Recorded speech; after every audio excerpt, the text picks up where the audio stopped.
Hey there, ready to dive into the world of brandy with us? Always happy to explore the world of spirits. We're going beyond just a simple tasting today, though.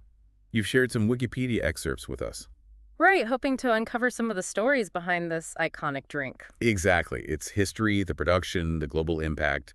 I think we're in for some surprises. Oh, absolutely. When people think of brandy, it's often luxury tradition. Right, that after-dinner drink. But there's so much more to it. Brandy's history, it's really intertwined with, well, scientific ingenuity, even global trade. It's a fascinating journey. Okay, so let's unpack that journey.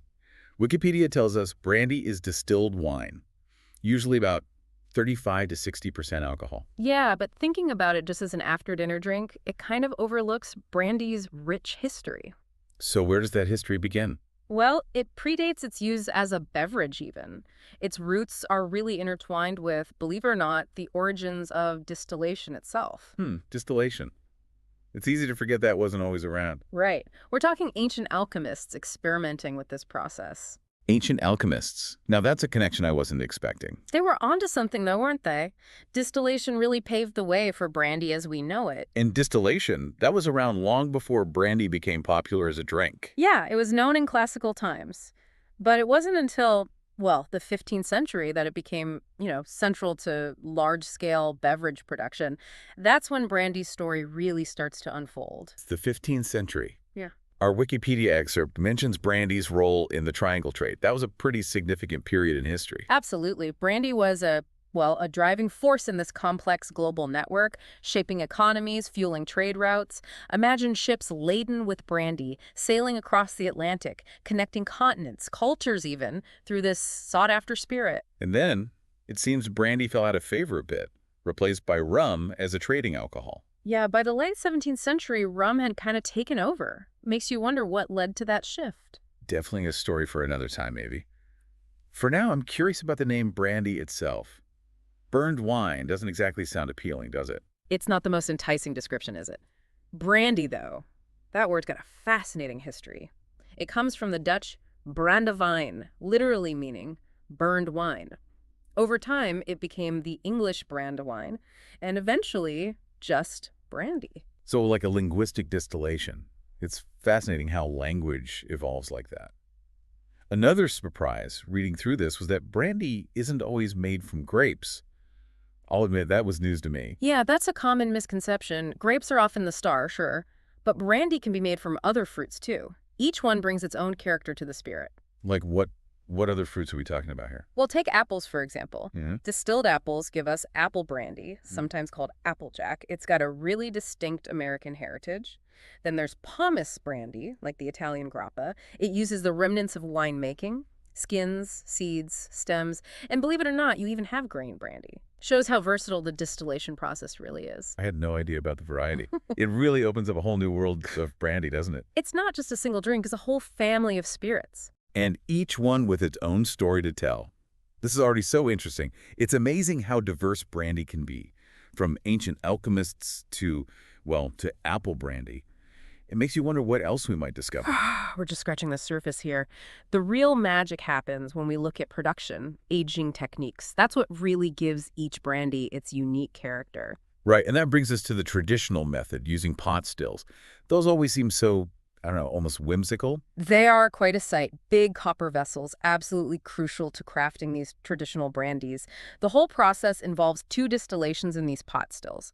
It's all very carefully controlled, extracting the purest essence of the fermented fruit. And that's where we get into low wines and the heart of the brandy. Exactly. So the first distillation, that gives us what's called low wine. It's a more concentrated spirit, but still a bit rough. That low wine then goes through a second distillation, and that's where the distiller's skill really comes in. So, refining and isolating the best qualities of the spirit. I imagine that takes quite a bit of expertise. It does. During that second distillation, the distillate is separated into 3 parts: the heads, the heart, and the tails. They all have different characteristics. And the heart, that's the good stuff. Exactly. The heads come first, they have the harsher alcohols. Then the tails at the end, those can have heavier, less desirable flavors. It's that heart, the purest, most flavorful fraction, that's the real prize, the essence of the brandy. Finding the liquid gold. You got it. And once they've got that heart, Then the aging process begins. And this is really where brandy develops its complexity, its character. Right, aging. And when we think about brandy aging, we picture those oak barrels. Exactly. Those oak barrels, they do more than just look impressive. They're like flavor factories. Right. Slowly adding vanilla, spice, all these nuances to the brandy as it ages. The longer it ages, the more the wood interacts with the spirit. That's how you get a smoother, more complex flavor. So it's really a collaboration between time and, well, and wood that transforms it. That's a great way to put it. You know, our Wikipedia article also mentioned something called the Solera system. What exactly is that? So imagine this. You have a series of barrels arranged in tiers. The oldest brandy, that's at the bottom. Each year, some of that oldest brandy is drawn off and bottled.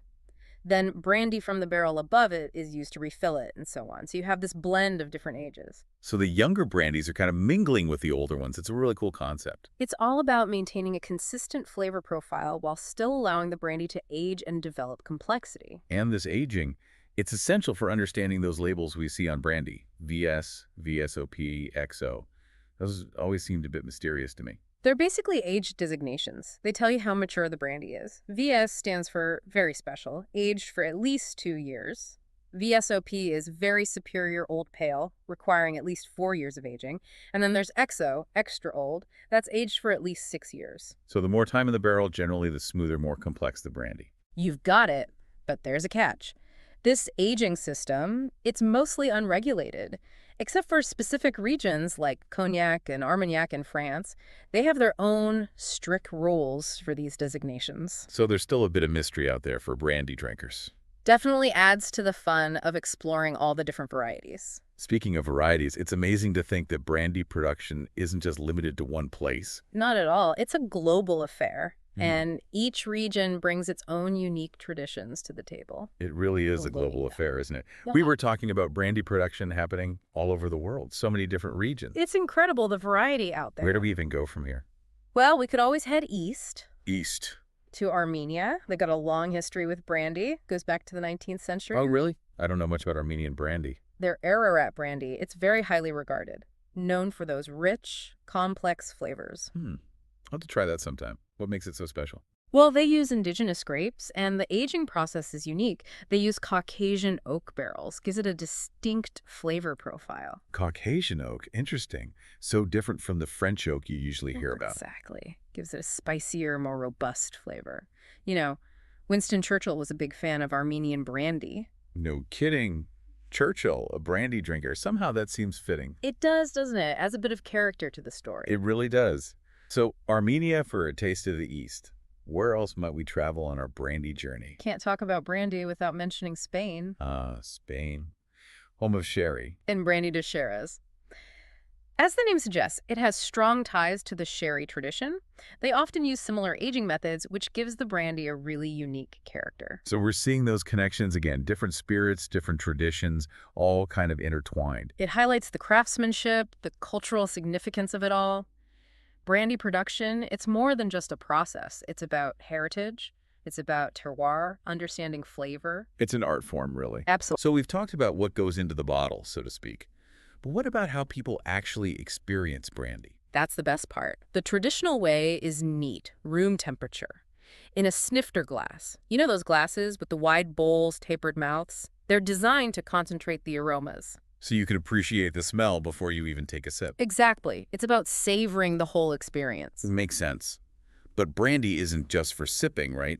There are cocktails, too. Oh, absolutely. Brandy can add so much depth to cocktails. Classics like the Brandy Alexander, creamy and elegant, or the Sidecar, that perfect balance of sweet and sour. And of course, you can't forget a brandy old-fashioned. It's almost like brandy has two personalities. Sophisticated sipper on one hand, cocktail ingredient on the other. It's pretty versatile. It really is, and don't forget about its uses in cooking. Oh, right. Flambeing. Always adds a touch of drama to a dish. Exactly. And the aroma, it's amazing. Think about a Christmas pudding with a good splash of brandy. It's amazing how brandy has found its way into so many aspects of food and drink. It's more than just a spirit. It's an experience, a journey. It connects us to history, to tradition, to incredible flavors. It really is. And this deep dive, it's been quite a journey, hasn't it? It has. Always fun to explore. From ancient alchemists to the solar system to Armenian brandy favored by Churchill himself, it makes you realize how much there is to learn about even the things we think we know. Well said. That's the beauty of a good deep dive, isn't it? There's always something new to discover. Well, that's all the time we have for today. Thanks for joining us for this exploration of brandy. Cheers.